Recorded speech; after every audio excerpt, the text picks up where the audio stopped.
నమస్తే, welcome to big talk. నేను మురళి. ఆంధ్రప్రదేశ్లో ఎన్నికలంటేనే కులాల సమీకరణాలు.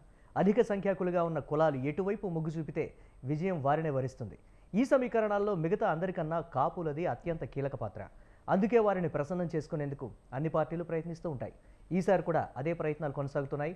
ఇప్పటికే జనసేన అధినేత పవన్ కళ్యాణ్ టీడీపీతో జట్టు కట్టగా ఆ వర్గానికి చెందిన కీలక నేతలు ముద్రగడ పద్మనాభం, చేగొండి హరిరామ జోగయ్య తనయుడు సూర్యప్రకాష్ వైసీపీ వైపు మొగ్గు చూపుతున్నారు. ఇక బీజేపీ సైతం ఈసారి కాపు మంత్రాన్ని పఠించేందుకు సిద్ధమైంది. ఈసారి కాపు నేతనే సీఎం అభ్యర్థిగా ప్రకటించాలని భావిస్తోంది. పార్టీల సంగతి సరే, ఇంతకీ కాపుల మనసులో ఏముంది? వారు ఏ పార్టీ వైపు మొగ్గు చూపుతున్నారు? వైసీపీ సర్కార్పై కాపుల అభిప్రాయం ఎలా ఉంది? ఏ నేత అయితే తమకు న్యాయం చేయగలరని భావిస్తున్నారు? ఇవే అంశాలపై ఇవాల్టి బిగ్ టాక్లో చర్చిద్దాం.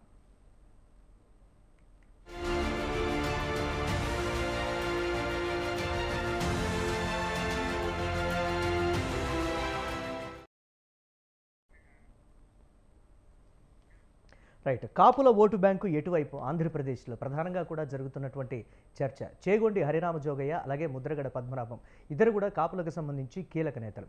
పవన్ కళ్యాణ్తో విభేదించడం అంటారా, లేకపోతే వారు తీసుకున్నటువంటి నిర్ణయాన్ని వ్యతిరేకించడమా, లేకపోతే కాపులకు అన్యాయం జరుగుతోందనేటువంటి అభిప్రాయాన్ని వ్యక్తపరుస్తున్నారా, లేకపోతే వైసీపీ వైపు చూస్తున్నారు కాబట్టే టీడీపీ జనసేన కూటమిని వారు ఎదుర్కొనే దిశలో కావచ్చు, లేకపోతే ఇతరత్ర కావచ్చు, కావాలనే కామెంట్ చేస్తున్నారు అని చెప్పేది కొంతమంది విశ్లేషిస్తున్నటువంటి మాటలుగా కూడా చాలామంది పరిగణిస్తున్నటువంటి పరిస్థితి. నిజంగా కాపుల ఓటు బ్యాంకు ఎటువైపు ఉంది?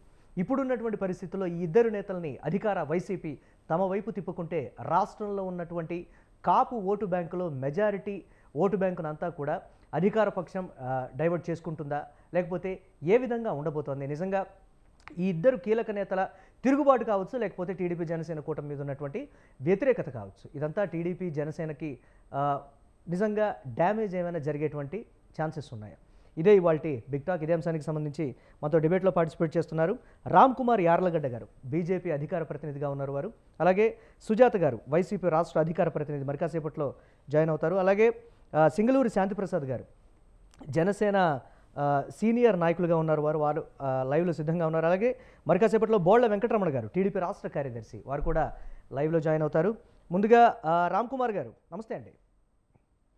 నమస్తే అండి మురళి గారు. అందరికన్నా ఒక అడుగు ముందుగా, అంటే ఒక అడుగు ముందుకేసి ఒక కాపు అభ్యర్థినే ముఖ్యమంత్రి అభ్యర్థిగా బీజేపీ ప్రకటిస్తున్నటువంటి పరిస్థితి. ఇంకా పొత్తులు కావచ్చు, ఇతరత్ర ఏమైనా కావచ్చు, పొత్తులో భాగస్వామ్యంగా కూటమిలోకి వారు కూడా వస్తారని టీడీపీ జనసేన చెప్తూ ఉన్నప్పటికీ నిజంగా కాపునే సీఎం అభ్యర్థిగా ప్రకటిస్తే మాత్రం రాష్ట్రంలో అధికారం మాదే అనేటువంటి ఒక దిశగా కూడా బీజేపీ ముందుకు వెళ్తున్నట్లుగా కూడా తెలుస్తుంది. నిజంగా అటువంటి వ్యూహంతోనే బీజేపీ ముందుకు వెళ్తుందా, లేకపోతే కూటమికి సంబంధించి ఏమైనా స్పష్టమైనటువంటి సంకేతాలు ఉన్నాయా కేంద్ర నాయకత్వం నుంచి? ఎలా చూడాలి దీన్ని? నమస్తే మురళి గారు, అలాగే ప్యానెల్లో ఉన్న మిగతా మిత్రులందరికీ రండి. ఫస్ట్ ఏంటంటే, ఒక ముఖ్యమంత్రి ట్యాగ్ తో ముందుకి భారతీయ జనతా పార్టీ అని వెళ్తుంది అనేది అయితే నాకైతే ఎక్కడ అవగాహన లేదండి. యూజువల్లీ భారతీయ జనతా పార్టీలు ఎలా ఉంటుందంటే అండి, ఎలక్షన్స్ అయ్యాక ముఖ్యమంత్రి క్యాండిడేట్ ఎవరనేది అప్పుడు చర్చించి ప్రకటిస్తారు. ఒక్కొక్కసారి ఏంటంటే, ఇప్పుడు మొన్న ఈ మధ్యన వేరే రాష్ట్రం రాజస్థాన్ లో చూశారు, మొదటిసారి ఎమ్మెల్యే అయిన వ్యక్తికే ముఖ్యమంత్రి అయ్యారు. అలాగే సీనియర్ లో ఉన్న వాళ్ళు కూడా ముఖ్యమంత్రులు అయిన సందర్భాలు ఉన్నాయి. ఇటువంటిది అయితే భారతీయ జనతా పార్టీలో ఉండదు. అక్కడున్న రాజకీయ సంక్షోభాన్ని ఎదుర్కొనేందుకు బీజేపీ తీసుకున్నటువంటి కీలకమైన స్టెప్గా కూడా దాన్ని అభివర్ణించారు. ఆంధ్రప్రదేశ్కి వచ్చేటప్పటికి కుల సమీకరణాలు బేసిక్గా కూడా పాలిటిక్స్ నడుస్తున్నటువంటి సంబంధించి, అంటే రెండు కూడా చాలా భిన్నంగా ఉండేటువంటి సిచ్యువేషన్స్గా దాన్ని ఎలా చూస్తుంది? అర్థమైంది. ఇప్పుడు దానికోసమే చెప్పబోతున్నానండి. ఇప్పుడు యూజువల్లీ భారతీయ జనతా పార్టీలో ఉంటాయి ఏంటంటే, కులాలనే దానికి ప్రాముఖ్యత ఉండదు. కానీ ఇందులో పనిచేసే వాళ్ళకి, అంటే భారతీయ జనతా పార్టీలో లాంగ్ ఇన్నింగ్స్ ఎవరైతే పనిచేస్తున్నారో వాళ్ళలో ఉన్న వాళ్ళకి అనుసారంగా అక్కడ అవకాశాలు వస్తూ ఉంటాయండి. అలాగే ఏ ఒక్క పార్టీ కూడా ఏ ఒక్క కులం మీద బేస్ చేసుకుని అయితే రాజకీయాలు చేసి మనుగడ సాగించిన సందర్భాలు కూడా ఎక్కడా లేవండి. భారతీయ జనతా పార్టీలోనే మీకు 2 ఎగ్జాంపుల్స్ చెప్తాను. 1998లో రాజమండ్రి కాపు సీట్, అదే కమ్మా సీట్ అని అందరూ అంటూ ఉంటారు. కానీ అక్కడ గిరిజాల వెంకటస్వామి నాయుడు గారు భారతీయ జనతా పార్టీ నిలబడితే అక్కడ గెలిచారు. అలాగే కాకినాడలో కాపు సీట్ అంటారు, మరి అక్కడ కృష్ణరాజు గారు నిలిచిపెడితే గెలిచారు. సో ప్రజల మూడు ఒక కులం వైపు ఉండదండి. యూజువల్లీ ఏంటంటే, ఒక పార్టీ వైపు నుంచి మూడు ఉంటది, లేదా పార్టీలో ఉన్న నాయకుడి వైపు వాళ్ళకి అభిమానం చూపించి అటుపక్క మొగ్గుతారు చెప్తే ఒక కులాన్ని బేస్ చేసుకుని పూర్తిగా అయితే వెళ్ళరు. అక్కడ ఉన్న పార్టీలో మళ్ళీ కింద ఏమన్నా ఎక్కువ సామాజిక వర్గం ఉన్న వాళ్ళకి ప్రాముఖ్యత ఇచ్చి ముందుకు తీసుకెళ్లే అవకాశం ఉంటుంది. కానీ కులం బేస్ చేసుకుని అయితే భారతీయ జనతా పార్టీ ఉండదు. అలాగే జనసేన గురించి కూడా ఒక చిన్న మాట చెప్పాలండి. ఎస్. అందరూ కూడా పవన్ కళ్యాణ్ ఒక వర్గానికి నాయకుడిగా బయట పార్టీ వాళ్ళు ఆపాదిస్తున్నారు. కానీ పవన్ కళ్యాణ్ గారు ఒక కులానికి సంబంధించిన నాయకుడు కాదు. ఆ వాళ్ళ క్యాస్ట్ లో ఉన్న వాళ్ళందరూ ఓన్ చేసుకోవడంలో, ఆయన ఓన్ చేసుకోవడంలో తప్పు. కానీ ఆయన క్యాస్ట్ లో కూడా ఈ అంటే టాప్ ఎస్ ఎస్ ఎస్ ఒక నిమిషం మోదీ గారు, ఆ వాళ్ళ వర్గంలో టాప్ ఆఫ్ ది టాప్ ఎవరంటే పవన్ కళ్యాణ్ మించిన నాయకుడు అయితే లేరు. కానీ ఆయనకి మాత్రం అన్ని వర్గాల ప్రజల నుంచి మద్దతు ఉంది, అన్ని వర్గాల నుంచి కూడా ఫ్యాన్స్ ఉన్నారు. ఎస్, రైట్ రైట్, మాట్లాడదాం దీనికి సంబంధించి. రైట్, ఇక సుజాత గారు ఉన్నారు, వైసీపీ రాష్ట్ర అధికార ప్రతినిధి, వారితో కూడా మాట్లాడదాం. సుజాత గారు నమస్తే అండి. నమస్తే అండి. ఎస్, చేగొండి హరిరామ జోగయ్య వారి కుమారుడు, అలాగే ముద్రగడ పద్మనాభం ఇద్దరు కూడా వైసీపీకి అనుకూలంగానాలా, లేకపోతే టీడీపీ జనసేన కూడా మీకు వ్యతిరేకంగా మాట్లాడుతున్నారనుకోవాలా? ఖచ్చితంగా అధికార పార్టీ వైపే వారు మొగ్గు చూపబోతున్నారు. కాపు ఓటు బ్యాంక్ అంతా కూడా జగన్మోహన్ రెడ్డి ఒక మైండ్ గేమ్లో భాగంగా కాపు ఓటు బ్యాంక్ అంతా కూడా అధికార పార్టీకి ట్రాన్స్ఫర్ అవబోతుంది అనేటువంటి కీలకమైనటువంటి కామెంట్స్ ఏ విధంగా చూస్తుందంటే, గతంలో ట్రాన్స్ఫర్ అయినట్లుగా వస్తుందంటారా, లేకపోతే ప్రస్తుతం నడుస్తున్నటువంటి రాజకీయ విధానంలో భాగంగా ఉన్నటువంటి పావులు కావచ్చు, లేకపోతే ఎత్తులకు పై ఎత్తులు కావచ్చు, వీటన్నిటిలో భాగంగా కాపు ఓటు బ్యాంకునే ముఖ్యంగా చూస్తున్నటువంటి పరిస్థితి ఉంది వైసీపీ, ఎలా చూడాలి దీన్ని? ఒకటండి, నమస్తే మురళి గారు, వేదిక పంచుకుంటున్నటువంటి పెద్దలందరికీ కూడా నమస్కారం, అలాగే స్వతంత్ర టీవీ వీక్షకులకు నమస్కారం.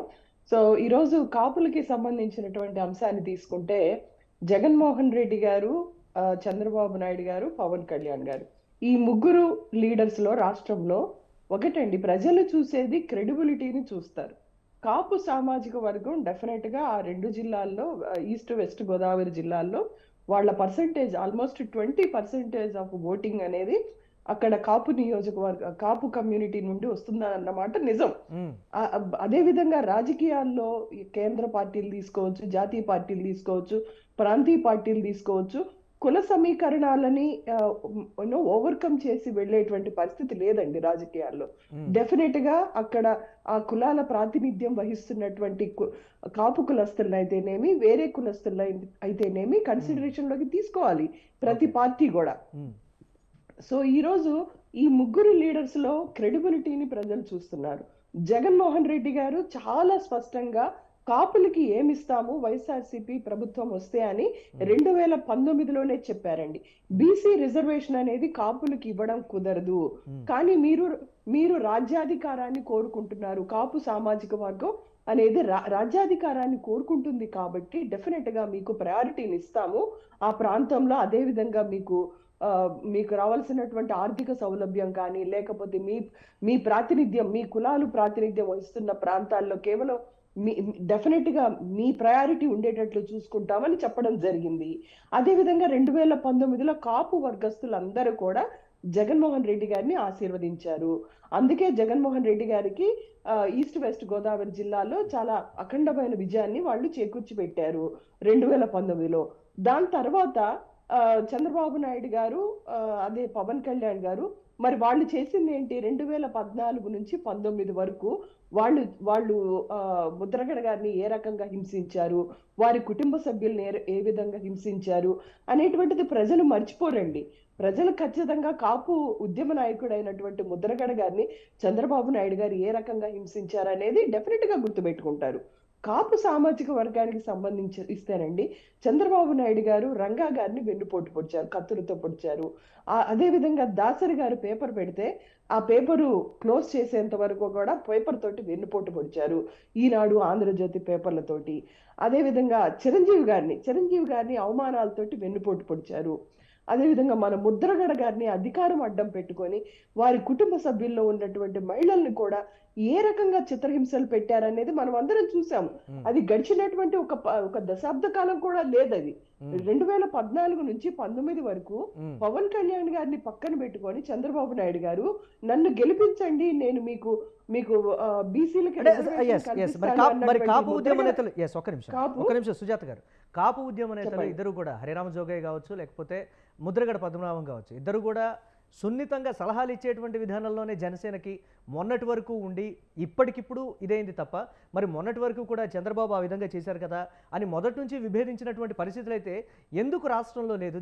దీని పర్టికులర్గా కాపు నాయకులు గతం అని అనుకుంటున్నారా, లేకపోతే ఎస్ అధికార పార్టీ గతంలో చేసినటువంటి గతంలో మేము ఏదైతే మ్యాండేట్ ఇచ్చామో ఇప్పుడు కూడా అదే రకమైనటువంటి మ్యాండేట్ అధికార పార్టీకి ఇస్తామనేటువంటి ఒక సంకేతాల కింద చూడాలంటారా? అప్పుడు రాని ఎస్ అప్పుడు విభేదించినటువంటి నేతలు ఇప్పుడు ఎందుకు కంప్లీట్ ఎలక్షన్ మూమెంట్ దీనికి సమాధానం చెప్తాను. I will answer to this question. ఒకటండి, పవన్ కళ్యాణ్ గారిని కాపు నాయకులుగా ఎంతగా ఆయన రాష్ట్ర నాయకుడిని నేను అని చెప్పుకుంటున్నా గానీ ఆయన ఎగ్జిక్యూషన్ ఆఫ్ పొలిటికల్ ప్లాన్స్ అనేవి ఎప్పుడూ కూడా ఆ 2 జిల్లాలను దాటి రావు. ఆయన ఏ సభ పెట్టినా ఆ 2 జిల్లాల్లోనే పెడతారు. ఆయన పోటీ చేసినా ఆ 2 జిల్లాల్లోనే పోటీ చేస్తారు. అదే విధంగా ఆయన అభ్యర్థుల్ని ప్రకటించినా ఆ 2 జిల్లాల్లోనే చేస్తారు. కానీ చెప్పడం మాత్రం రాష్ట్రం మొత్తం ఒక నాయకుడిగా మీరు రాష్ట్ర నాయకుడిగా నన్ను చూడండి అంటారు. కానీ ఆయన చేసేటువంటి implementation of execution of political plans అనేవి ఆ 2 జిల్లాల్ని బేస్ చేసుకొని చేస్తాడు. సో దీన్ని బట్టి అర్థమైపోతుంది ఆయన కేవలం కాపు కమ్యూనిటీని ఓన్ చేసుకొని కాపు కమ్యూనిటీ వారెక్కడున్నారో అక్కడే రాజకీయాలు చేద్దామని అక్కడే ప్రాతినిధ్యం వహించాలని ఆయన నిర్ణయించుకున్నారు. ఆయన చేసే పనులను బట్టి తెలిసిపోతుంది. అదే విధంగా 2014లో చంద్రబాబు నాయుడు గారు కాపులను బీసీలో చేరుస్తామన్నారు. ముద్రగడ గారు ఏమడిగారు? అదే కదా అడిగింది. అది చంద్రబాబు నాయుడు గారు చెయ్యకపోతేనే కదా ఆయన ఉద్యమించింది. ఆయన ఎందుకు ఉద్యమించారు? మీరు కాపులకి బీసీ రిజర్వేషన్ అయినా ఇవ్వండి, లేకపోతే కాపులకి కాపు ఓట్లతోటి మీరు 14 నుంచి 19 వరకు మీరు అధికారం చేపట్టారు కాబట్టి రాజ్యాధికారాన్నైనా ఇవ్వండి. మరి కాపు నాయకుడైనటువంటి పవన్ కళ్యాణ్ గారు ఆ రోజు ఎందుకు అన్కండిషనల్ గా ఎందుకు సపోర్ట్ ఇచ్చారు అంటే ఆయన్ని చూసి, పవన్ కళ్యాణ్ ని చూసి కాపు ఓట్లయితే రావాలి, కానీ చంద్రబాబు నాయుడు గారు కాపులకు ఏమీ చెయ్యరు. అది మీరు చూశారు 2014 నుంచి 19 వరకు. సో 19లో మేము క్లియర్ గా చెప్పాము కాపులకి రిజర్వేషన్ ఇవ్వడం అనేది కుదరదు. బీసీ రిజర్వేషన్ అనేది ఇవ్వగలిగింది రాజ్యాంగ ప్రకారం కేంద్ర ప్రభుత్వం కల్పిస్తే గానీ రిజర్వేషన్ అనేది ఇంప్లిమెంటేషన్ కాదు. కానీ చంద్రబాబు నాయుడు గారు ఏం చేశారు? బీసీ రిజర్వేషన్ ఇస్తానన్నటువంటి వ్యక్తి ఎప్పుడు ఆయన 40 సంవత్సరాల రాజకీయ చరిత్ర తీసుకోండి, ప్రతి మేనిఫెస్టోలో పెట్టాడు. కానీ రిజర్వేషన్ అనేది ఎప్పుడు సాధ్యపడలేదు, ఇవ్వడం కుదరదు అనేది ఆయనకి తెలుసు. కానీ కాపులను మధ్య పెట్టి ఈ రోజు వాళ్ళ ఓట్లు చీల్చుకొని సీఎం కుర్చీలో ఆయన కూర్చోవాలనేటువంటి తాపత్రయం తప్పితే కాపులకి మంచి చేయాలనేది ఎప్పుడు లేదు. ఇప్పుడు కూడా అదే చూశారు. ఇప్పుడు 2019లో పవన్ కళ్యాణ్ గారిని వాళ్ళు చూశారు. ముద్రగడ గారు గాని హర్రామ్ జోగయ్య గారు గాని వాళ్ళు అబ్జర్వ్ చేస్తున్నారు ఆయన్ని, ఈయన అడుగులు ఎటువైపు పడుతున్నాయని. ఆయన అడుగులకి ఏమాత్రం అంటే జనసేన దీనికి చెప్తున్న సుజాత గారు జనసేన దీనికి సంబంధించి చెప్తున్నది ఏంటి అంటే పార్టీ పెట్టినప్పటి నుంచి ప్రతి సంవత్సరం కూడా పెరుగుతున్నటువంటి ఓటు శాతం కావచ్చు, ఓటు బ్యాంకు కావచ్చు, వస్తున్నటువంటి సర్వేలు కావచ్చు, మాకు అనుకూలంగా ఉన్నాయనేటువంటి ఒక ధీమా కావచ్చు, లేకపోతే ప్రజల్లో ఆదరణ, లేకపోతే నిజంగా ఒకసారి చూద్దాం మార్పు ఖచ్చితంగా ఇద్దామనేటువంటి ఉద్దేశం కావచ్చు. ఏదైతేనే మొత్తం మీద మాకైతే అనుకూలంగా ఉందని జనసేన అయితే చెప్తున్నటువంటి పరిస్థితి. ఒక చిన్న ఇదే అంశానికి సంబంధించి మనతో మాట్లాడటానికి జనసేన సీనియర్ నాయకులు సింగళూరి శాంతిప్రసాద్ గారు లైవ్లో సిద్ధంగా ఉన్నారు. శాంతిప్రసాద్ గారు నమస్తే అండి. నమస్తే అండి మురళి గారు, మీకు ప్యానల్ ఉన్న సోదరి సోదరిమణులకు చూస్తున్న వీక్షకులకు నమస్కారం. ముద్రగడ పద్మనాభం, చేగొండి హరిరామ జోగయ్య వారిద్దరూ చేస్తున్నటువంటి కామెంట్స్ కావచ్చు, రాస్తున్నటువంటి లేఖలు కావచ్చు, ఇదంతా కూడా జనసేనకు కాపు ఓటు బ్యాంకు దూరం కాబోతోంది. అది అధికార పార్టీకి ప్లస్ కాబోతోంది. అంటే జగన్మోహన్ రెడ్డి మైండ్ గేమా, లేకపోతే నిజంగా పవన్ కళ్యాణ్ అనుసరిస్తున్నటువంటి విధానాల వల్ల ఈ విధమైనటువంటి రాజకీయ పరిణామాలు చోటు చేసుకున్నాయి? అసలు నిజంగా కాపులు మార్పు కోరుకుంటున్నారా, లేకపోతే గతంలో ఇచ్చినట్టుగా అధికార పార్టీకే మ్యాండేట్ ఇస్తారా అనేటువంటి కొన్ని ప్రశ్నలు అధికార పార్టీ చాలా ధీమాగా కూడా చెప్తున్నటువంటి పరిస్థితి ఉంది. ఎలా చూస్తుంది జనసేన? అధికార పార్టీకి ధీమా ఉన్నప్పుడు కాపుల గురించి కానీ జనసేన గురించి కానీ మాట్లాడాల్సిన అవసరం ఏముంది అసలు? అదే చెప్పట్లా, ముంజేది కంకమైన గతకం ఎందుకని చెప్పట్లా. సోదరి చాలా వ్యాలిడ్ పాయింట్లు ఏమనిచ్చింది. బహుశా సోదరికి కొంత అవగాహన లేనట్లయితే ఆమె కూడా నేను విషయాలు స్పష్టత ఇస్తుంది ఇవ్వదలుచుకో. హైకోర్టులో, మన రాష్ట్ర హైకోర్టులో writ petition number 12,440/2019 Kammili Ramakrishna వేశాడు. Writ petition number 11,940/2019 Addepalli Sriram YCP అతను వేశాడు. Writ petition PIL number 28/23 Kapu సంక్షేమ సభ సేవ తరపున చెంకుడి హర్రామరావు గారు వేశారు. ఈ 3 కాపు రిజర్వేషన్ సంబంధించిన అంశాల మీద హైకోర్టులో పెండింగ్ లో ఉన్నాయి. దీని మీద రాష్ట్ర ప్రభుత్వం తరఫున special chief secretary to the government, department of economically weaker sections చెందిన జి అనంతరాం ఆయన కౌంటర్ దాఖలు చేశాడు. ఆయన కౌంటర్లో ఏం చెప్తాడు? దానికన్నా ముందు కొన్ని విషయాలు అవగాహన చేసుకుంటే, జీవీఎల్ నరసింహారావు గారు బీజేపీ ఎంపీ గారు పార్లమెంట్లో రాజ్యసభలో అన్స్టార్డ్ క్వశ్చన్ నెంబర్ 2298 లేవనెత్తడం జరిగింది 23 మార్చి 2022. ఆయన ఈ కాపు రిజర్వేషన్ సంబంధించిన ప్రశ్న అడగడం జరిగింది. కేంద్ర ప్రభుత్వం చాలా స్పష్టత ఇచ్చింది. వాళ్ళు చెప్పిన సమాధానం కూడా చెప్తారు. Andhra Pradesh Kapu reservation of seats in educational institutions of appointments of post in service under the state bill 2017 reserved by the Honorable Governor of AP was received for assent. The President of India, as per practice, the bill was circulated to nodal ministries or departments for the comments. The comments received from Minister of Social Justice and Empowerment of Department of so. In the meantime, the government of Andhra Pradesh provided 5% 5% reservation to the Kapu community through the Andhra Pradesh economically weaker sections of citizens, reservation of seats in educational institutions and appointment or posts in public services under the State for Kapus Act 2019, which was notified by the state government on 22/2019. ఇది గుర్తుపెట్టుకోండి.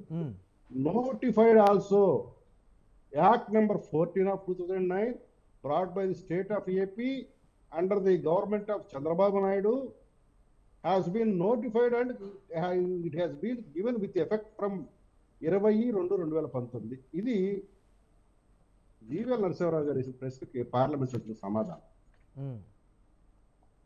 ఇప్పుడు వీళ్ళు రాష్ట్ర ప్రభుత్వం తరఫున వీళ్ళేం సమాధానం పడేశారు? ఆ జీవో నెంబర్ కూడా చెప్తాను. GOMS number 45. ఇక రాష్ట్ర ప్రభుత్వం తరఫున ఏం చెప్తారు? ఆల్రెడీ చంద్రబాబు నాయుడు గారు అప్పుడు ప్రభుత్వంలో ఒక మంజునాథ కమిషన్ ఆధారంగా కాపు రిజర్వేషన్ సంబంధించి 5% రిజర్వేషన్ ఎఫ్ కేటగిరీగా నిర్ణయిస్తూ కమిటీ సభ్యులతో ఒక రిపోర్ట్ కేంద్రానికి పంపారు. త్రూ ద గవర్నర్ గారి రిసెప్ట్తో అది ప్రెసిడెంట్ గారి యొక్క అనుమతి కోసం అక్కడ పెండింగ్ లో ఉంది. మరలా ఈలోపు మోడీ నరేంద్ర దామోదర్ మోడీ గారి గవర్నమెంట్ కేంద్ర ప్రభుత్వంలో 10% రిజర్వేషన్ ఈడబ్ల్యూఎస్ కోటా కింద కేటాయిస్తూ రాజ్యాంగ సవరణ 103 ద్వారా తీసుకురావడం జరిగింది. దాన్ని సుప్రీంకోర్టులో ఛాలెంజ్ చేయడం కూడా జరిగింది. సుప్రీంకోర్టు ఆ యొక్క రాజ్యాంగ సవరణ రాజ్యాంగబద్ధము, అది ఏ రకంగా రాజ్యాంగ విరుద్ధం కాదని చెప్పింది. ఇది మిగతా రిజర్వేషన్ 50% మించి ఉన్నప్పటికీ ఇది రాజ్యాంగబద్ధం అని చెప్పింది. ఆ రాజ్యాంగబద్ధం సుప్రీంకోర్టు చెప్పిన ఆ తీర్పు ఆధారంగా చంద్రబాబు నాయుడు గారి ప్రభుత్వం ఆ 10%లో 5% కాపులకు ఇస్తూ యాక్ట్ నెంబర్ 14 of 2009 తీసుకురావడం జరిగింది. దాని జీవో నెంబర్ 45 ద్వారా దాన్ని అమల్లో కూడా తీసుకొచ్చింది. అంటే కాపులకు సంబంధించిన రిజర్వేషన్ అమలులోకి వచ్చింది. అది బీసీల కింద రాలేదు, కానీ ఓసీలో వచ్చింది. కాబట్టి కానీ మన జగన్ రెడ్డి ప్రభుత్వం సుజాత గారు ప్లీజ్ 1 minute. ఇక్కడ క్లారిటీ కావాలి. ఇక్కడ ఏంటంటే జగన్ రెడ్డి ఏం చేశాడు? 2019 ఎన్నికలకు వెళ్లే ముందు ఎక్కడికి వెళ్లే ముందు ముద్రగడ పద్మనాభం గారి యొక్క ఆ ప్రాంతానికి వెళ్ళేటప్పుడు కాపులకు రిజర్వేషన్ కల్పించడం నా వల్ల కాదు, రాష్ట్ర చేతిలో లేదు, అది కేంద్ర ప్రభుత్వం చేతిలో ఉంది, కాబట్టి నేను దీని మీద హామీ ఇవ్వలేను అన్నారు. కానీ జీవీఎల్ నరసింహారావు గారి ప్రశ్న తర్వాత ఆ స్కోప్ అనేది పోయింది. ఏం చెప్పింది కేంద్ర ప్రభుత్వం? రిజర్వేషన్లు బీసీల్లో ఈ ఇతర వర్గాలు పెట్టాలంటే అది రాష్ట్ర ప్రభుత్వానికి సంబంధించిన అంశము, దానికి కేంద్ర ప్రభుత్వం ఎటువంటి సంబంధం లేదు. రాష్ట్ర ప్రభుత్వం తను మదింపు చేసుకొని ఆయా వర్గాల్ని చట్టబద్ధంగా వాళ్ళు బీసీ వర్గాల్లో చేర్చుకోవచ్చు అని స్పష్టత కూడా ఇచ్చింది ఇక్కడ పార్లమెంట్ లో. తర్వాత కూడాను ఈ చెప్తున్న ముద్రగడ గారు దాని మీద ఒత్తిడి చేయాల. కానీ ఈరోజు చెంగూడి హరిరామజోగయ్య గారు హైకోర్టులో బిల్లు వేశాడు. ఈడబ్ల్యూఎస్ కోటా కింద ఇచ్చిన 5% రిజర్వేషన్ ని మీరు ఎందుకు ప్రభుత్వం రాగానే జగన్ రెడ్డి ప్రభుత్వం రాగానే రద్దు చేశారు? రాని బీసీ 5% రిజర్వేషన్ ఎట్లా లేదు కాబట్టి వచ్చిన దాన్ని మీరు ఎందుకు రద్దు చేశారని జగన్ రెడ్డి ప్రభుత్వం మీద ప్రశ్నిస్తూ ఆయన బిల్లు వేశాడు. ఇది కాపులకు సంబంధించి కాపు పెద్దలు చేస్తున్న పోరాటం. ఇందులో ముద్రగడ పాత్ర ఎక్కడా లేదు కాపులకు సంబంధించి. చెంగుడి ఎర్రరామజాగర్ గారు న్యాయ పోరాటం చేస్తున్నారు. ఆయన ఏమడుగుతున్నారంటే చట్టం నెంబర్ 14/19 మరలా ఫోర్స్లోకి తెమ్మని అడుగుతున్నాడు. కానీ రాష్ట్ర ప్రభుత్వం ఏం చెప్తుంది, ఆ రెండు పెండింగ్ లో ఉన్నాయి కాబట్టి అంటుంది. కానీ ఇక్కడ ఏం చెప్పారు జీవనశ్వరంగా సమాధానంగా పార్లమెంట్ లో, వాళ్ళని మేము 2 సార్లు అడిగాము జగన్ రెడ్డి ప్రభుత్వాన్ని, ఈ మా దగ్గరికి పంపించిన బిల్లుకు సంబంధించి మీ అభిప్రాయం ఏంటి, మీరు దాన్ని విత్డ్రా చేసుకుంటారంటే మేము ఫార్మల్ గా దాన్ని విత్డ్రా చేస్తాము అని. కానీ ఈ జగన్ రెడ్డి ప్రభుత్వం నుంచి ఇంత మటుకు కేంద్ర ప్రభుత్వానికి కమ్యూనికేషన్ లేదు. అది ఎందుకు విత్డ్రా చేసుకోవట్లేదు, దీని బట్టి ఎందుకు అమలు చేయట్లేదు, అమల్లో వచ్చిన దాన్ని ఎందుకు రద్దు చేశారు, ఇది కదా అప్పుడు ప్రశ్న. మీరు కాపుల మీద అంత ప్రేమ ఉంది, ఇంత ప్రేమ ఉందని చెప్తున్నారు. కాపు సంక్షేమం, కాపు నేషనల్ పేరుతో 40,000 కోట్లు పని ఇచ్చాడు. ఎవరికి ఇచ్చాడు, ఎక్కడ ఇచ్చాడు తెలియదు. రేట్లు కూడా కాపులే, మీకు తెలుసో తెలియదు. రేట్లందరూ కూడా కాపులే. ఈ కాపు రాష్ట్రం పేరుతో రేట్లందరూ తెచ్చుకున్నారో మాకైతే తెలియదు. లెక్కలు బట్టి లెక్కలు ఎవరు. కాపు కార్పొరేషన్ ద్వారా ఇచ్చిన నిధుల కింద లెక్కేస్తాం మేము. సంవత్సరానికి 2,000 కోట్లు అన్నారు. చంద్రబాబు నాయుడు 1000 కోట్లు 5,000 కోట్లు 5 సంవత్సరాలు ఇవ్వలేదు కాబట్టి 1,340 కోట్లు ఇచ్చాడు కాబట్టి ఏం చెప్తున్నారు. అతను తన 5,000 కోట్లు కనీసం 24% అని ఇచ్చాడు ప్రామిస్ చేసిన దాంట్లో. మరి మీరు అందులో సగం కూడా ఇవ్వలేదు. 10,000 కోట్లు ఎందుకు, ఎన్ని వేల కోట్లు ఇచ్చారు, 1,400 కోట్లు ఇచ్చారు. మీరు పర్సెంటేజ్ లెక్క తీసుకున్నా కానీ మీది ఎంత 14% కూడా. అంటే ఇవన్నీ కూడా అంటే వారు చెప్తున్నది ఏంటి అని అంటే, టీడీపీ ప్రభుత్వ హయాంలో ఏదైతే ఇబ్బందుల పాలయ్యారో ముద్రగడ పద్మనాభం కావచ్చు, లేకపోతే ఇతరత్ర కాపు ఉద్యమ నేతల్ని, కాపులని ఏ విధంగా అణిచివేశారనేటువంటి దాని దగ్గరికి రాబోతూ ఎందుకంటే రిజర్వేషన్ శాంతిప్రసాద్ గారు ఒక్క నిమిషం, శాంతిప్రసాద్ గారు ఒక్క నిమిషం. మనం వెంకటరమణ గారు కూడా టీడీపీ రాష్ట్ర కార్యదర్శి, వారు కూడా జాయిన్ అయ్యారు. వారితో మాట్లాడిన తర్వాత నేను మళ్ళీ మీతో మాట్లాడతాను. వెంకటరమణ గారు నమస్తే అండి. నమస్తే. ప్రస్తుతం రాష్ట్రంలో జరుగుతున్నటువంటి కాపు ఓటు బ్యాంకు మీద రాజకీయం అనుకోవాలా, నిజంగా కాపులు ఆలోచిస్తున్నటువంటి విధానం, పవన్ కళ్యాణ్ తీసుకున్నటువంటి అతి తక్కువ సీట్లు అని అధికార పక్షాలు లేకపోతే ఇతర పక్షాలు కూడా విమర్శిస్తున్నటువంటి తీరా, మొత్తం మీద కాపుల చుట్టూనే ఆంధ్రప్రదేశ్ రాజకీయాలు తిరుగుతున్నాయి. కాపులు తీసుకోబోయేటువంటి కీలక నిర్ణయం మీదనే టీడీపీ జనసేన కూటమి అధికారంలోకి రాబోతుందనేటువంటి ఒక చర్చ. ఏం చెప్తారు మీరు? సార్, ఖచ్చితంగా తెలుగుదేశం హయాంలో, ఇప్పటి నుంచి కాదండి, గత ఎన్టీ రామారావు గారి టైం నుంచి కూడా తెలుగుదేశం ప్రభుత్వం కాపులకి ఏ విధమైనటువంటి అన్యాయం ఏ రోజు చేయలేదు. వారికి ఉన్నతమైన పదవులు, అదే చేగొండ హరిరామజాగయ్య గారికి తెలుగుదేశం పార్టీ మొట్టమొదటిసారిగా మరి హోమ్ మినిస్టర్ ఇచ్చి మరి వారిని చాలా పెద్ద నాయకుడిగా మరి తయారు చేసినటువంటి పార్టీ కూడా తెలుగుదేశం పార్టీ. అలాగే ముద్రగడ పద్మనాభం గారికి కూడా సముచిత గౌరవం ఇచ్చింది. అట్లాగే ఈ రోజు ప్రజెంట్ తీసుకుంటే మరి 2014లో గెలిచిన తర్వాత కాపు నాయకులైనటువంటి ఎవరు నిమ్మకాయల చంద్రరాజప్ప గారికి మరి ఉప ముఖ్యమంత్రి, హోమ్ మినిస్టర్ ఇచ్చి అట్లాగే ఈ రోజు పొలిట్ బ్యూరోలో కూడా తీసుకోవడం జరిగింది. ఇది ఏ ఒక్క క్యాస్ట్ వల్ల ఏ పార్టీ అయినా కానివ్వండి, ఏ పార్టీ అయినా సరే ఒక క్యాస్ట్ బేస్ మీద ఆధారపడిన పార్టీలు అయితే మనుగడ సాగించలేవు. ఇది ఖచ్చితంగా అది చరిత్ర తెలుసుకున్న నిజం. ఎందుకంటే ఈరోజు హరిరామజోగయ్య గారు కానివ్వండి, ముద్రగడ పద్మనాభం గారు కానివ్వండి, ఈ 5 సంవత్సరాల్లో కూడా కాపుల గురించి కానివ్వండి, లేదంటే వారి యొక్క స్థితిగతుల గురించి కానివ్వండి, వారి యొక్క రిజర్వేషన్ అనేది వారి పోరాటం ముద్రగడ పద్మనాభం గారిది, వారు ఏ విధంగానూ కూడా ఈ వైసీపీ ప్రభుత్వం మీద నేను ఇవ్వలేను, నా పరిధిలో లేదు, నాకు సంబంధం లేదు అన్న వ్యక్తిని ఏ విధంగా కూడా వీళ్ళు ఒత్తిడి చేసి కాపుల యొక్క సంక్షేమం అంటే మరి వారు చూశారంటే వారికే తెలియాలి. ఖచ్చితంగా అది జరగలేదని నేను భావిస్తున్నాను. అట్లాగే హరిరామజోగయ్య గారిని కానివ్వండి, ముద్రగడ పద్మనాభం గారిని కానివ్వండి, వారు ఈ రోజు ఏంటంటే వైసీపీ ప్రభుత్వం కేవలం ఒక కాపు అనే కార్డును వాడి మరి వారిని బూచిగా చూపించేదో కాపులు గంపగుత్తగా జనసేన వైపు లేరు, సో మాకు కూడా కాపు నాయకులు ఉన్నారు అనే ఒక సైన్ పంపించడానికి ఈ విధంగా కూడా రాజకీయం నడిపిస్తుంది. ఇదంతా రాజకీయం అండి. ఎందుకంటే కాపులు ఏ రోజు ఒక పార్టీలో ఏ ఒక్క వర్గం కూడా, కాపులే కానివ్వండి, కమ్మాస్ కానివ్వండి, రెడ్డిస్ కానివ్వండి, ఎవరైనా సరే ఒక పార్టీలో వాళ్ళు ఒకే పార్టీ గంపగుత్తుగా ఉన్నారనడానికి ఎక్కడా కూడా లేదు.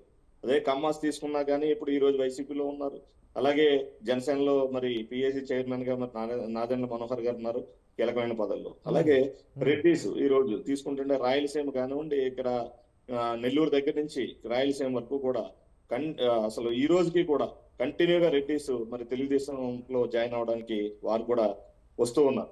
ఇది క్యాస్ట్ ని వాడుకుని కేవలం ఒక ఏదో రాజకీయం సృష్టి ఒక రాజకీయంగా ఎదగాలో లేకపోతే ఒక రాజకీయం చేసి ఒక విధమైనటువంటి భావన సృష్టించాలనేటటువంటి వైసీపీ విధానంగానే కనిపిస్తుంది. కానీ ఇది నిజంగా కాపుల మీద ప్రేమతో అయితే కాదని మాత్రం ఖచ్చితంగా చెప్పగలను. అట్లాగే ఆ రోజు ప్రజారాజ్యం కానివ్వండి, నెక్స్ట్ ఈ రోజు జనసేన పార్టీ కానివ్వండి, కాపులకి ఒక పెద్ద వేదికగా ఉన్నమాట వాస్తవం. సో ఈ రోజు పవన్ కళ్యాణ్ గారిని నమ్మిన అంత విధంగా మరి ఇప్పుడు ఉన్నటువంటి మీరు చెప్పినటువంటి నాయకుల్ని నమ్ముతారా అనేది అది ఈ రోజు ప్రశ్నార్థకమే. సో ఇటువంటి పరిస్థితుల్లో ఖచ్చితంగా అంటే పవన్ కళ్యాణ్ గారు కూడా ప్రజలైతే క్లారిటీతో ఉన్నారంటారా టీడీపీ జనసేన కూటమికి సంబంధించి ఆంధ్రప్రదేశ్ లో? ఖచ్చితంగా సార్, ఖచ్చితంగా ఉన్నారు. ఎందుకంటే జనసేనకు కూడా కులాలను కలిపే ఒక ప్రాతిపదిక మీదే ఆ పార్టీ కూడా నిలబడింది. వారు కూడా అదే విధంగా చర్యలు అంటే గతంలో టీడీపీ ఇచ్చినటువంటి హామీ అధికార పార్టీ గుర్తు కూడా చేస్తుంది. గతంలో కాపులకు ఇచ్చినటువంటి హామీకి సంబంధించి ఏమైంది, ఇప్పుడు అధికారంలోకి వచ్చిన తర్వాత వాటిని విస్మరించారు అనేటువంటి మాట. కేంద్ర ప్రభుత్వం చేతిలో ఉన్న దానికి సంబంధించి కూడా కాపులని మభ్యపెట్టి అధికారంలోకి వచ్చారు అప్పుడు అనేటువంటి మాట కూడా చెప్తూ ఉన్నారు. తప్పు సార్. అది తెలుగుదేశం ప్రభుత్వంలో వచ్చిన తర్వాత అసెంబ్లీలో తీర్మానం చేయడం జరిగింది, పార్లమెంట్ పంపించడం జరిగింది. అలాగే ఈబీసీ ఇప్పుడు అన్నారు మన పెద్దలు శాంతి కుమార్ గారు, యాక్చువల్ గా అది 5% రిజర్వేషన్ అనేది చంద్రబాబు నాయుడు గారు ఇది చేసి పంపించడం కూడా జరిగింది. దాన్ని అమలు చేయొచ్చు, అది రాజ్యాంగంగా కూడా జరుగుతుంది. ఎందుకంటే మోర్ దాన్ 20% ఉన్నటువంటి కాపు సామాజిక వర్గం ఏదైతే ఉందో వారికి ఒక న్యాయం జరగాలి. మనం ఈ విధంగా రాజ్యాంగబద్ధంగా అంటే బీసీ రిజర్వేషన్ అనేది కల్పించలేకపోయాం కాబట్టి ఇందులో అయినా కనీసం ఫస్ట్ రిజర్వేషన్ కల్పించాలని చంద్రబాబు నాయుడు గారు చేసినటువంటి కాపుల మీద ఉన్నటువంటి ఒక గౌరవంతో కానివ్వండి, వారి యొక్క జనాభా ప్రాతిపదికన కానివ్వండి, ఏదైనా తీసుకున్నా వారు సమన్యాయం పాటించాలి, అన్ని కులాలకి సమ ప్రాధాన్యత ఉండాలి, అన్ని కులాలు ఎదగాలి, అందరూ కూడా ఈ యొక్క రాష్ట్ర భవిష్యత్తులో కానివ్వండి, దేశ ఆర్థిక వ్యవస్థలో కానివ్వండి అందరూ భాగస్వాములు అవ్వాలనేది తెలుగుదేశం పార్టీ చంద్రబాబు నాయుడు గారి యొక్క ఆలోచన తప్పించి ఒక క్యాస్ట్ ని బేస్ చేసుకుని వాళ్ళని క్యాస్ట్ ని వాడుకుని లేకపోతే క్యాస్ట్ ని ఒక విధంగా బూచిగా చూపించి రాజకీయాలు చేసే మనస్తత్వం అయితే తెలుగుదేశం పార్టీ కానివ్వండి రైట్ మాట్లాడదాం దానికి సంబంధించి. రైట్ రామ్ కుమార్ గారు, టీడీపీ జనసేన ఒక కూటమి, అధికార పార్టీ సింగిల్గా ఉంది, భారతీయ జనతా పార్టీ అడుగులు ఎటువైపు? కేంద్ర నాయకత్వం ఇప్పటికే 195 మంది అభ్యర్థులతో తొలి జాబితా కూడా లోక్సభ అభ్యర్థులకు సంబంధించి విడుదల చేసినటువంటి పరిస్థితి ఉంది. కానీ పొత్తులకు సంబంధించి కావచ్చు, లేకపోతే విధి విధానాలు కావచ్చు, మేము ఈ విధంగా వెళ్తున్నాం, లేకపోతే వీరి పట్ల మేము ఈ విధమైనటువంటి ఉద్దేశంతో ముందుకు వెళ్తున్నాం, మేము అధికారంలోకి వస్తే వీరికి సంబంధించి ఈ విధంగా చేస్తామనేటువంటి ఒక క్లియర్ కట్ మేనిఫెస్టో కావచ్చు, లేకపోతే ఒక రూట్ మ్యాప్తో కావచ్చు, ఒకంత భారతీయ జనతా పార్టీలో క్లారిటీ మిస్ అయింది అనేటువంటి కొన్ని కామెంట్స్ కాపులకు సంబంధించి. దాంతోపాటు దీన్ని కూడా ఏ విధంగా చూడాలి? అంటే భారతీయ జనతా పార్టీ వైపు నుంచి మేము చాలా క్లియర్ గా ఉన్నామండి. భారతీయ జనతా పార్టీ ఇందాక మీకు సీఎం గురించి ఏ విధంగా అయితే సమాధానం చెప్పారో అలాగే పొత్తుల గురించి ఏంటంటే పొత్తులు అనేవి సీట్లు సర్దుబాటు కోసం చేసుకుంటాము. ఎన్డీఏలో భాగస్వామ్య పక్షంగా జనసేన ఉన్నది. దాంతో ఏమైనా అలా మా భాగస్వామ్య పక్షాల్లో ఏమైనా సీట్లు సర్దుబాటు చేసుకోవాలంటే దగ్గర చేశాక ఎలక్షన్ టైం వచ్చాక చూసుకుంటాము. అప్పటిదాకా కూడా వారితో పొత్తులో ఉన్నాం కదా అని ప్రజల కోసం మా పోరాటాలు ఆపు. ప్రతిరోజు కూడా ప్రజలకు ఏవైతే అవసరాలు ఉన్నాయో వాటి కోసం టీడీపీ జనసేన ఉమ్మడి పోరాటాలు కావచ్చు, ఉమ్మడి సభలు కావచ్చు జరుగుతున్నాయి. కానీ భారతీయ జనతా పార్టీ జనసేన ఉమ్మడి సభలు కావచ్చు, ఉమ్మడి పోరాటాలు కావచ్చు, ఎక్కడ కనుచూపు మేరైనా కనపడట్లేదు కార్యకర్తల్లో. Yes please. నేను జనసేన ఎన్డీఏలో భాగస్వామ్యం అవును అలాగని చెప్పి మేము కాడి వదిలేసి పూర్తిగా మా పని మేము చేయకుండా అయితే లేము. మా పని మేము కొనసాగిస్తేనే ఉన్నామని పైనుంచి అయితే డైరెక్షన్స్ ఉన్నాయండి.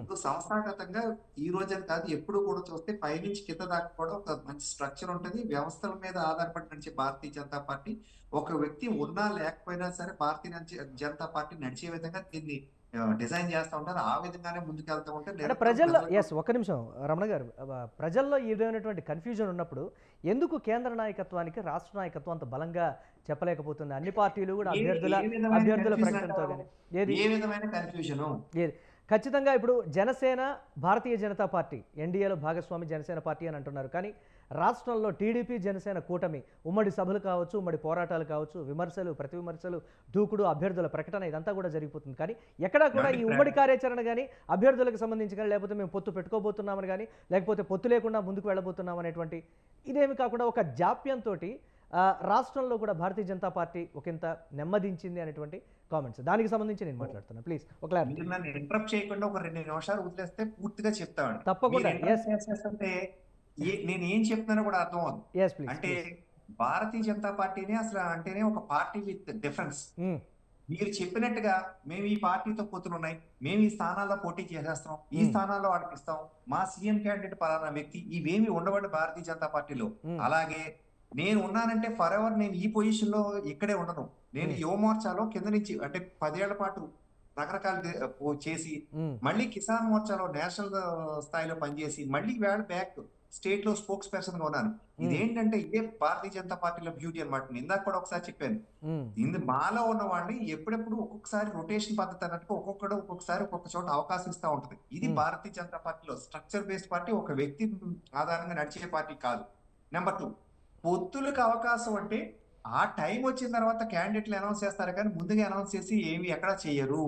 ఆ అవకాశం వచ్చిన తర్వాతే పొత్తులు మాకు ఉన్నాయి లేవు అంటే మీ ఎన్డీఏలో జనసేన భాగస్వామ్యం ఒక నిర్ణయం తీసుకున్నారు.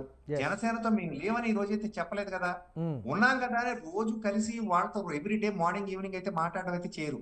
మా పని మేము చేసుకుంటూ ఉంటాం, మా బలం మేము పెంచుకుంటూ వెళ్తాం. ఎవరికి ఎక్కడ అవకాశాలు ఇవ్వాలో వారు బలం ఉన్న చోట బలం ఉన్న చోట వారు చేస్తారు, మేము బలం ఉన్న చోట మేము చేస్తామని మాకు పైన చెప్పారు. అదే విషయం తెలంగాణలో జరిగింది. సరే ఒకవేళ ఫ్యూచర్ లో వేరే పార్టీలు ఏమో జాయిన్ అవుతాం అంటే పైన అమిత్ షా గారు చెప్పారు ఏమని, మాకు ఫ్యామిలీ ప్లానింగ్ లేదు, కొత్త మిత్రులు అవసరం, మా లైన్ లో ఉన్న వాళ్ళు ఎవరైనా మాతో మిత్రత్వం చేయాలంటే వాళ్ళందరికీ కూడా స్వాగతం. కానీ ఈ అన్ని వ్యవహారాలన్నీ కూడా ఇక్కడ ఏ డిసిషన్ తీసుకోరు. మాకు ఒక పార్లమెంటరీ బోర్డు ఉండదు. పార్లమెంటరీ బోర్డులో డిసిషన్ తీసుకున్న తర్వాత వారు చెప్పిన తర్వాత ఇక్కడ మా స్టేట్ ప్రెసిడెంట్ గారు కూడా ఇలాగ ప్రకటిస్తారు చెప్తే ఇలా చేసేసాం అలా చేసామని స్పెక్యులేషన్ కోసం సంచలనం కోసం భారతీయ జనతా పార్టీ తప్పించేది ఎవరైతే చెప్పరు. అటువంటి చెప్పినా అదంతా ఫాల్స్ న్యూస్. ఈవేళ మార్నింగ్ 11 o'clock కూడా ఒక టీవీ ఛానల్ వారు అడిగితే మా రాష్ట్ర అధ్యక్షురాలు ఇదే చెప్పారు, పొత్తులు అనేవి పైన తీసుకుంటారు, వారు తీసుకున్న తర్వాత ఇక్కడ చెబుతారు. మీకు అన్ఫార్చునేట్ గా ఆంధ్రప్రదేశ్ లో ఏంటంటే మిగతా పార్టీలన్నీ కూడా ఒక కుటుంబం మీద ఒక వ్యక్తి మీద ఆధారపడి నడిచే పార్టీలు, వాటికి ఏంటంటే ఇక్కడ స్పాట్ డిసిషన్ వారు తీసేసుకుంటారు. కాబట్టి ఇన్స్టెంట్ టీ లాగా ప్రజలు ఎక్స్పెక్ట్ చేస్తే భారతీయ జనతా పార్టీ నుంచి మాత్రం అలా జరగదండి. రైట్, మాట్లాడదాం దీనికి సంబంధించి. రైట్, సుజాత గారు నేను అడగాలనుకున్నాను వైసీపీ నాయకులు. ఇప్పుడు ఇందాక వారు చెప్పారు ఇంకొక మాట కూడా చెప్పాలండి. ముద్రగడ్డ గారు ఒక కాపు నాయకులు లేదా చేగొండ హరిరామ జాగే గారు ఫలానా నాయకులని వారు చెప్తున్నారు. అసలు ముద్రగడ్డ గారు ఒక కుల పార్టీ నాయకులు, అదే ఒక కులానికి బ్రాండ్ గా వేసుకోకుండా వారు రాజకీయ ప్రస్థానం 4 సార్లు 5 సార్లు అత్యంత అద్భుతంగా విజయాలు సాధిస్తూ ముందుకెళ్లారు. ఏనాడైతే కులముద్ర వేసుకున్నారో అప్పటి నుంచే ఆయనకు అపజయాలు వెనక్కి వస్తా ఉన్నాయండి. ఇంకొక మాట, హరిరామ్ జాగే గారు కూడా ఇందులో ఉన్నప్పుడు జనసేనలో ఉన్ననాళ్ళు సీఎం కావాలి, సీఎం ఇవ్వకపోతే అలా చేస్తున్నాం ఇలా చేస్తున్నాం ఎందుకు ముందుకెళ్తున్నాం అన్నారు. హరిరామ్ జాగే గారు అబ్బాయి అందులో జాయిన్ అయ్యాడు కదండి. అదే మరి వైసీపీ పార్టీ వేళ ఆపుల్ 2.5 years ఇస్తుందా ముఖ్యమంత్రి పదవి? ఏ హామీతో ఆయన అందులోకి వెళ్ళాడు? దీనికి ఏమైనా సమాధానం మీ దగ్గర ఉన్నాయా? ఏమంటే కులాన్ని బేస్ చేసుకుని పర్సనల్ గా వీళ్ళ రాజకీయ లబ్ధి కోసం ముందుకి వెనక్కి స్టెప్స్ వేస్తున్నారు తప్పితే వాళ్ళు ఒక కులాన్ని ముందుకు తీసుకెళ్లే విధంగా ఆ కులంలో చేసినట్టుగా అయితే దాఖలాలు ఎక్కడా లేవు. నేను ఇందాకే మీకు మాట చెప్పాను, పవన్ కళ్యాణ్ ని ఆ కులంలో వాళ్ళందరూ ఓన్ చేసుకున్నారు. కానీ పవన్ కళ్యాణ్ గారికి అన్ని వైపుల నుంచి మిత్రులు ఉన్నారు కాబట్టి, అన్ని వైపుల నుంచి ఫ్యాన్స్ ఉన్నారు కాబట్టి ఆయన అంత పెద్ద నాయకుడిగా పవర్ స్టార్ గా ముందుకెళ్ళగలుగుతున్నాడని రాజకీయంగా ఖచ్చితంగా వారుకున్న భవిష్యత్తు వీళ్ళిద్దరికి మాత్రం ఏ విధంగా ఇక్కడి నుంచి ఉండదు. నేను అడిగిన దానికి వైసీపీ నాయకులు ఎవరో సమాధానం చెప్పాలి. సుజాత గారు, నేను అందరికీ సమాధానం చెప్తానండి. చాలా వ్యాలిడ్ పాయింట్స్. ముఖ్యంగా శాంతి ప్రసాద్ గారు చెప్పినటువంటి బీసీ రిజర్వేషన్ అనేది అది రాజ్యాంగ ప్రకారం అది వీళ్ళు అసెంబ్లీలో వీళ్ళు నోటిఫై చేసి అక్కడికి పంపించారని చెప్పారు. కానీ అక్కడ ప్రాసెస్ అవ్వలేదని చెప్పారు. అది అవ్వదని తెలుసు కూడా వీళ్ళకి, తెలిసి కూడా వీళ్ళు అసెంబ్లీలో వీళ్ళు నోటిఫై చేసి అక్కడికి పంపించారు. అది ఈడబ్ల్యూఎస్ ఎకనామికల్లీ వీక్ సెక్షన్ కింద ఇచ్చినటువంటి రిజర్వేషన్ ఒక కమ్యూనిటీకి, ఒక కుల బీసీ రిజర్వేషన్ గా మార్చడం కుదరదు, ఎంత మాత్రం కుదరదు అనే విషయం శాంతి ప్రసాద్ గారికి తెలియనటువంటి అంశం ఏమీ కాదు. కాకపోతే ప్రజల్ని, కాపుల్ని మభ్యపట్టే విధానం అన్నమాట ఇది. మరి ఏమి పవన్ కళ్యాణ్ గారు ఆ హామీ ఇవ్వచ్చు కదా కాపులకి? ఆయన ఇప్పుడు కాపు కులస్తుల్లో పుట్టినటువంటి వ్యక్తి పవన్ కళ్యాణ్ గారు కానీ, చిరంజీవి గారు కానీ, వాళ్ళు ఆ హామీ ఇవ్వచ్చు కదా, కాపులకి మేము రిజర్వేషన్ ఇస్తాము, కేంద్ర ప్రభుత్వంలో అప్రూవల్ తీసుకొస్తాము, కోర్టుల ద్వారా ఫైట్ చేస్తాము అని హామీ ఇవ్వచ్చు కదా. అది కదా మేము అడిగేది. మీరెందుకు మభ్య పెడుతున్నారు? క్రెడిబిలిటీ లేని మాటలు ఎందుకు ఇస్తున్నారు మీరు ఏది చేయగలరో అదే చెప్పండి. మేమనేది ఏంటి, జగన్మోహన్ రెడ్డి గారు ఏది చేయగలరో అదే చెప్తున్నారు. మీరు చెయ్యలేనటువంటి హామీలు ఇచ్చి ప్రజల్ని మభ్య పెడుతున్నారు. అది కదా మేము అడిగేది ఇక్కడ. మేము చెప్పాము కాపులకి రిజర్వేషన్ ఇవ్వడం కుదరదు, కానీ వాళ్ళకి ఏవైతే కమ్యూనిటీ కార్పొరేషన్స్ ఉంటాయో వాటి ద్వారా నిధులు మేము సమకూర్చాము. ఈ రోజు కాపులందరూ మా వెంట ఉన్నారు. అదేవిధంగా ముద్రగడ గారు కానీ, హరిరామ్ జోగయ్య గారు కానీ వీళ్ళని తీసుకుంటే మన పవన్ కళ్యాణ్ గారు కనీసం విశాఖ స్టీల్ ప్లాంట్, గాజువాకలో ఆయన లాస్ట్ టైం 2019 లో పోటీ చేశారు కదా, విశాఖ స్టీల్ ప్లాంట్ మీద ఆయనకున్నటువంటి స్టాండ్ ఏంటి, అది కనీసం బీజేపీకి చెప్పగలిగారా? అంటే ప్రైవేటీకరణ మీద ఆయన అనుకూలంగా ఉన్నారా, వ్యతిరేకంగా ఉన్నారా, లేకపోతే ప్రైవేటీకరణని నేను ఆపుతానని ఏదన్నా హామీ ఇవ్వగలరా? ఏ హామీ ఇచ్చారా ఆయన చెప్పండి. ఆయన చేసేటువంటి రాజకీయాలు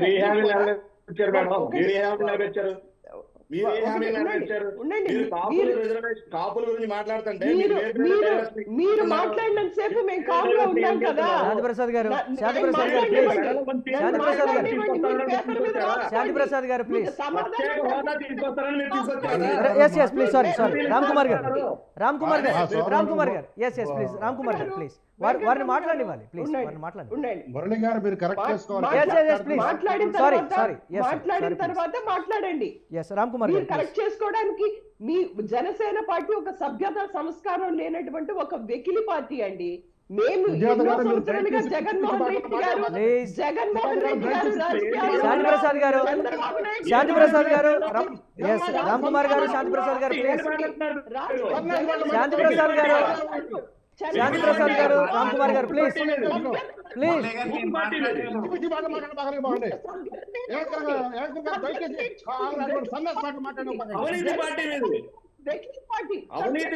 శాంతిప్రసాద్ గారు రామ్ కుమార్ గారు ప్లీజ్. శాంతిప్రసాద్ గారు రామ్ కుమార్ గారు ప్లీజ్ ప్లీజ్ వారిని మాట్లాడివ్వాలి ప్లీజ్. ఎస్ రైట్, ఒక చిన్న బ్రేక్ తీసుకుందాం. ఎస్ రైట్, ఒక చిన్న బ్రేక్ తీసుకుందాం. బ్రేక్ తర్వాత డిబేట్ కంటిన్యూ చేద్దాం. Stay tune.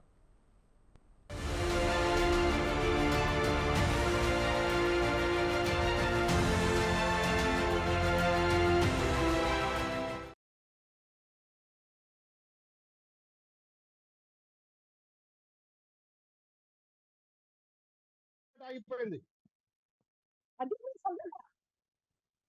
సంస్కారం లేకుండా వచ్చి మాట్లాడేవాళ్ళు కాపు కులస్తులకి సంబంధించి చంద్రబాబు నాయుడు గారిని మోసి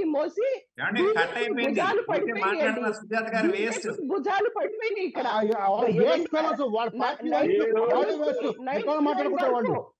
సుజాత గారు లైవ్ డిబేట్ కట్ చేశారు, మీరు వేస్ట్ గా మాట్లాడుతున్నారు. 2014లో అలయన్స్ లో ఉన్నారు.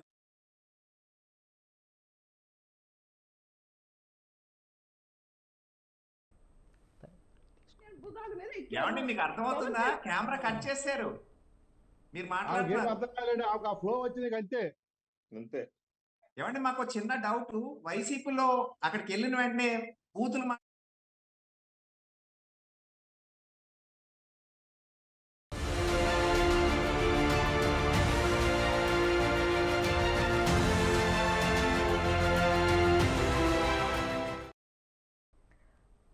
Welcome back to big talk. Yes Shantiprasad garu Ram Kumar గారు ప్లీజ్ ఒకరు మాట్లాడుతున్నప్పుడు దయచేసి మధ్యలో మీరు ఆ విధంగా ఎస్ ప్లీజ్ ఎస్ మీరు దయచేసి ఒకరు మాట్లాడుతున్నప్పుడు మిగతా వారు ప్లీజ్ మాట్లాడలేదు. వెంకటరమణ గారు మాట్లాడుతున్నారు.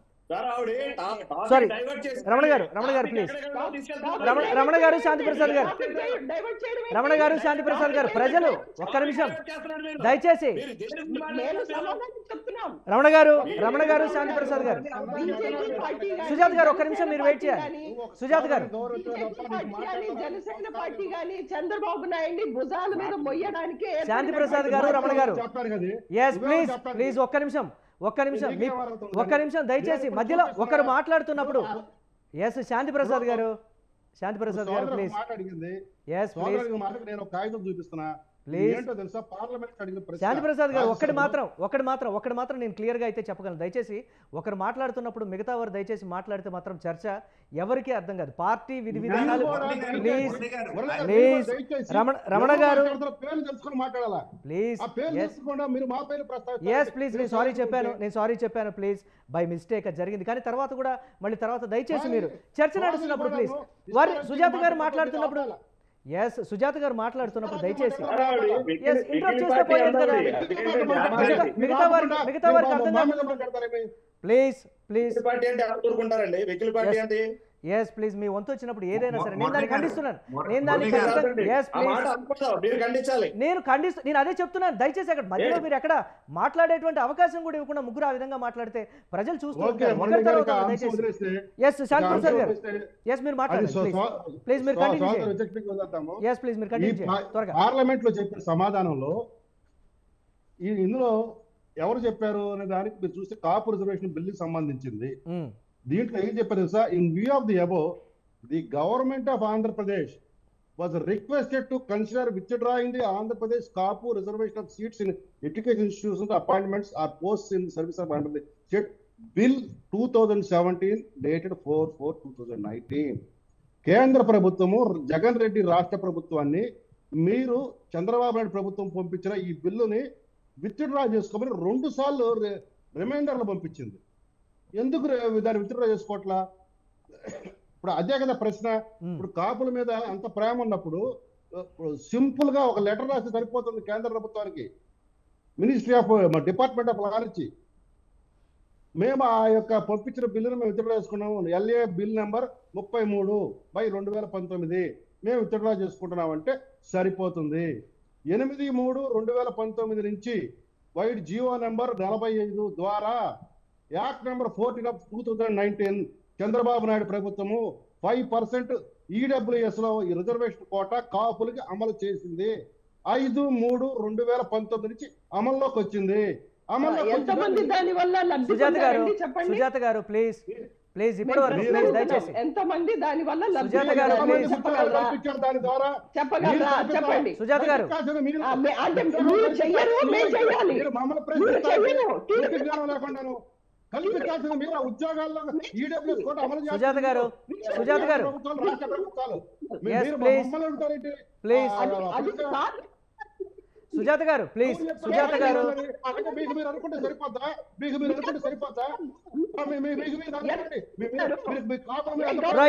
రైట్ వెంకటరమణ గారు ప్లీజ్ వెంకటరమణ గారు మీరు మాట్లాడండి. వెంకటరమణ గారు ప్లీజ్. సుజాత గారు ప్లీజ్ మేము గౌరవిస్తుంటే మీరు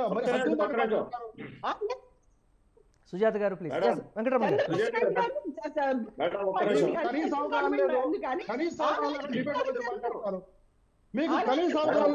సుజాత గారు ప్లీజ్ వారిని మాట్లాడివ్వాలి. అధికార ప్లీజ్ వెంకటరమణ గారు ప్లీజ్. ఇప్పుడు శాంతి కుమార్ గారు అడిగిన ప్రశ్నకి మీ దగ్గర సమాధానం లేదు ఫస్ట్. రెండోది, మీరు అదే ఇప్పుడు కాపు కమ్యూనిటీ గురించి మాట్లాడుతున్నారు కాబట్టి చెప్తున్నాను. మీ గవర్నమెంట్ వచ్చిన తర్వాత కాపు కమ్యూనిటీ నుంచి ఎంతమందికి మీరు లోన్లు ఇచ్చారు? ఎంతమంది యువతకి మీరు ఉద్యోగాలు ఇచ్చారు? ఎంత మీరు కాపు కార్పొరేషన్ నిధులు మీరు జమ చేశారు? ఏమండి, తెలుగుదేశం ప్రభుత్వం లెక్కలతో సహా ఉన్నాయి. 24% తెలుగుదేశం ప్రభుత్వంలో ఇచ్చామని చెప్పి ఆ రోజు ఉన్న ఆర్థిక పరిస్థితి అయితే మనం డెఫిసిట్ లోంచి ఉన్నాం కాబట్టి 24% వరకు ఇవ్వగలిగాం ఆ రోజు ఉన్న పరిస్థితులు. మీరు ఈ రోజు రాష్ట్రంలో దేశంలో నెంబర్ 1 స్థానంలో ఉన్నాం జీడిపిలో, లేకపోతే ట్యాక్స్ పేయింగ్ లో, లేకపోతే మనం ఏదో ఈజ్ ఆఫ్ డూయింగ్ బిజినెస్ లో రకరకాల కంపెనీలు వచ్చేసినాయి మనకి. అంతా మీరు గ్రాఫికల్ గా చూపించి ఈ రోజు మీరు ఈరోజు కాపులకు కానివ్వండి, బీసీలకు కానివ్వండి, ఎస్సీ సప్లాన్ నిధులు కానివ్వండి, ఎన్ని లక్షల కోట్లు మీరు ఈ నవరత్న పథకాలకి వాడారు. ఇది ఎంతమంది లబ్ధి చేకూరింది ఇది మీకు తెలుసా మేడం? ఫస్ట్. రెండోది, ఇప్పుడు ముద్రగడ పద్మనాభం గారు ఇన్ని రోజులు స్తబ్దతగా ఉన్నారు. ఈ రోజు వైసీపీ ఆయనకి ఏమి హామీ ఇచ్చింది? కాపు రిజర్వేషన్ మేము ఇస్తామని చెప్పిందా? దానివల్ల ఆయన ముద్రగడ గారు మరి వైసీపీలో జాయిన్ అవుతున్నారా? అలాగే చేగొండి హరిరామ జోగయ్య గారు మరి నా కమ్యూనిటీ ఇలాగ మరి ముఖ్యమంత్రి ఇవ్వాలి, అట్లాగే మరి ముఖ్యమంత్రి అభ్యర్థి ఇస్తేనే మీరు ఆ పార్టీతో అలయన్స్ పెట్టుకోండి అని చెప్పిన పెద్ద మనిషి ఈ రోజు వాళ్ళ కొడుకుని తీసుకెళ్లి, వాళ్ళ అబ్బాయిని తీసుకెళ్లి వైసీపీలో ఎందుకు జాయిన్ చేశారండి?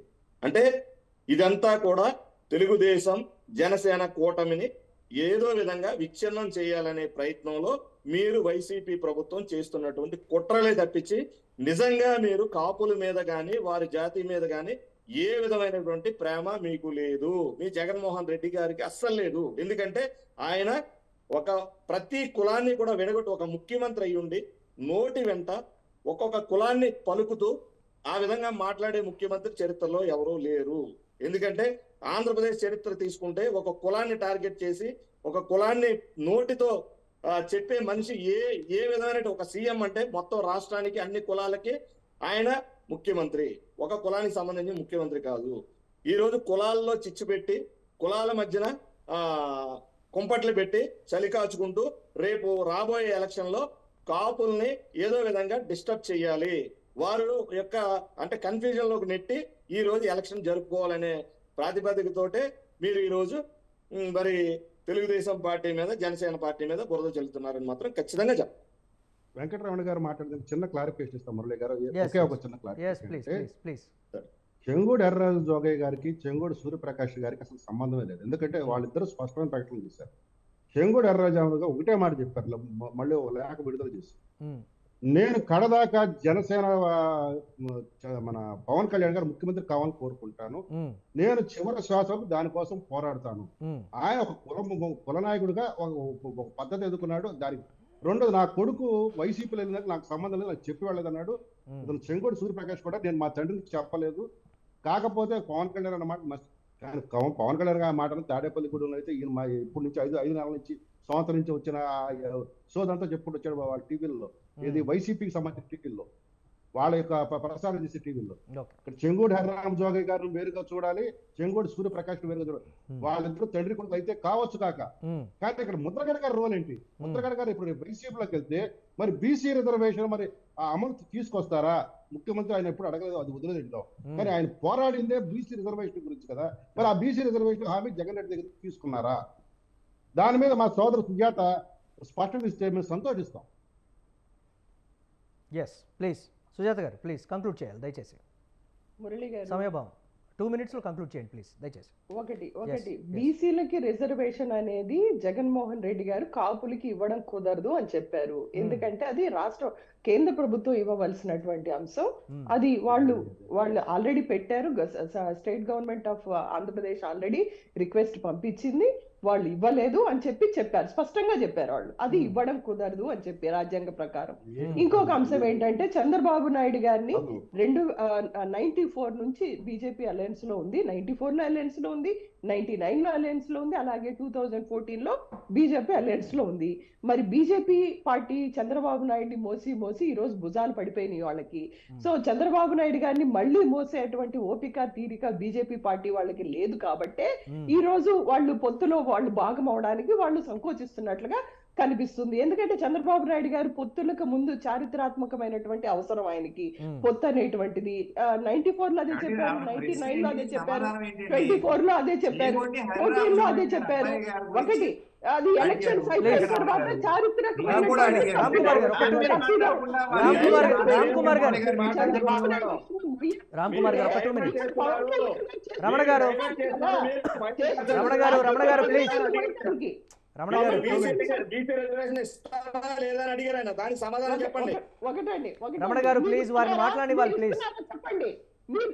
కేంద్ర ప్రభుత్వం బీసీ రిజర్వేషన్ ఇవ్వటం అనేది రాష్ట్ర పరిధిలో ఉందని చెప్పింది. ఈ చట్టాన్ని ఉపసంహరించుకోమని మేము రిక్వెస్ట్ పెట్టామని పార్లమెంట్ లో అడిగింది. మీకు తెలియకపోతే మేము చేస్తాం, పోనీ మీకు చెప్తాను, రాసుకోండి. క్వశ్చన్ అన్స్టార్డ్ క్వశ్చన్ నెంబర్ 2298, తారీఖు 23 మార్చి 2022, రాజ్యసభ. Note Right. చేసుకొని మీరు వెరిఫై చేసుకోండి. చెప్తారు కేంద్ర ప్రభుత్వం ఇంత స్పష్టంగా చెప్పి మిమ్మల్ని బిల్లు విత్డ్రా చేసుకోమని అడిగితే కూడా మీరు ఏం మాట్లాడతారు? మీరు ఏం మాట్లాడతారమ్మా?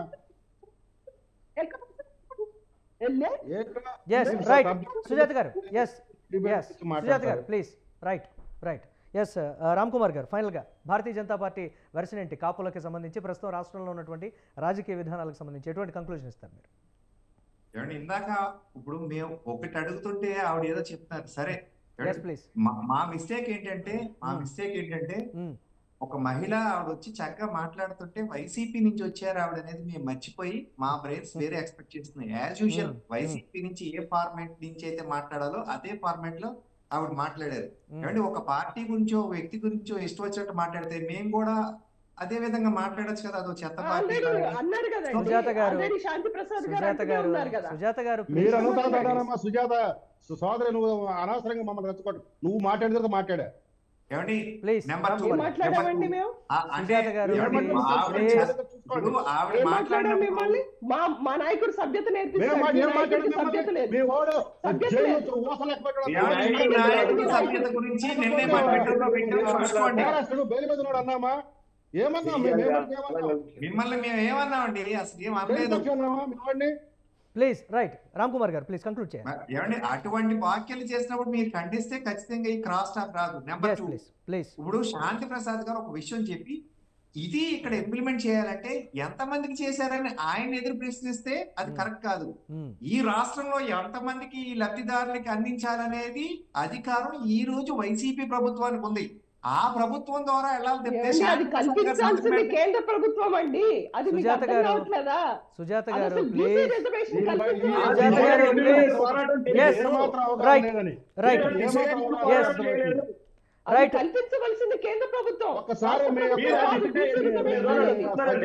రైట్ థ్యాంక్ యూ సుజాత గారు, రమణ గారు, రామ్ కుమార్ గారు, సింగళూరు శాంతి ప్రసాద్ గారు, థ్యాంక్ యూ అండి డిబేట్లో పార్టిసిపేట్ చేసినందుకు.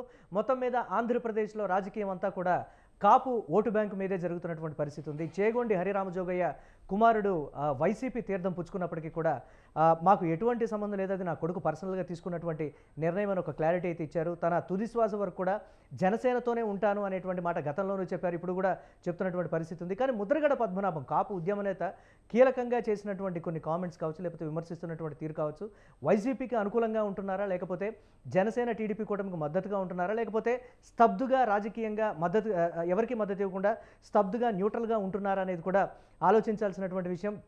టీడీపీ జనసేన కూటమి నిజంగా కాపులకి రాజ్యాధికారం కావచ్చు, లేకపోతే ఇతరత్ర హామీలు కావచ్చు, ఎటువంటి హామీలతో ముందుకు వెళ్ళబోతోంది, గతంలో ఇచ్చినటువంటి పథకాలు కావచ్చు, లేకపోతే ప్రస్తుతం వైఎస్ఆర్ కాంగ్రెస్ పార్టీ ఇస్తున్నటువంటి పథకాలు కావచ్చు, ఇవన్నీ కూడా నిజంగా కాపులకి ఏ పార్టీ బెనిఫిట్ చేస్తున్నాయి, లేకపోతే కుల ప్రాతిపదికనే వెళ్తారా, లేకపోతే కాపు సంక్షేమం కోసం ఏ పార్టీ పాటుపడుతుంది అనేది బేరీజు వేసుకొని నిజంగా వెళ్ళబోతుందా? ఈ విషయంలో చంద్రబాబు నాయుడు, పవన్ కళ్యాణ్ వ్యూహం ఏ విధంగా ఉంది, జగన్మోహన్ రెడ్డి ఏ విధమైనటువంటి మాస్టర్ ప్లాన్తో కాపు ఓటు బ్యాంకును అధికార పార్టీ వైపు తిప్పుకోబోతున్నారనేది కూడా ఒకంత ఆలోచించాల్సినటువంటి అంశం. కేంద్రంలో ఉన్నటువంటి అధికారంలో ఉన్నటువంటి భారతీయ జనతా పార్టీ మాత్రం ఒకంత నెమ్మదించిందనాలా, లేకపోతే ఇతరత్ర రాజకీయంగా చాలా దూకుడుగా అన్ని పార్టీలు వ్యవహరిస్తున్నటువంటి ప్రస్తుత తరుణంలో ఇటు పొత్తుల మీద కావచ్చు, లేకపోతే సింగిల్గా మేము వెళ్ళబోతున్నామా, లేకపోతే కాపులకి సంబంధించి మా వెర్షన్ ఇదే అనేటువంటి క్లియర్ కట్ క్లారిటీ ఇవ్వడంలో ఒకంత వెనుకబడిపోయిందనే రాజకీయ విశ్లేషకులు కూడా చెప్తున్నటువంటి మాట. ఇది వాళ్ళ బిగ్ టాక్. కీప్ వాచింగ్ స్వతంత్ర.